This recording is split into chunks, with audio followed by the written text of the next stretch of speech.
নমস্কার, আমি শ্রী মিলন অধিকারী। আজকে যে উপায়টি আপনাদের বলছি, রান্নাঘরে এই 4টে জিনিস কখনো রাখবেন না। 1, আপনি রান্নাঘরে কখনো কোনো মেডিসিন রাখবেন না।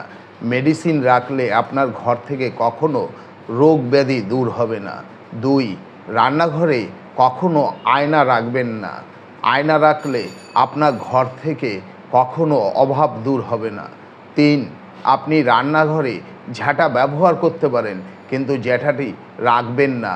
রাখলে মহিলাদের ক্ষেত্রে রোগ ব্যাধি হবেই হবে, এটা একদম নিঘাত। 4 নম্বর হচ্ছে, রান্নাঘরে কোনো দেবদেবীর ফটো রাখবেন না। তাতে কি হবে, আপনার বাস্তুটি নষ্ট হবে এবং আপনার ইষ্টদেবতা কুপিত হবে। আপনি এইগুলো মেনে চলুন, দেখবেন আপনার সংসার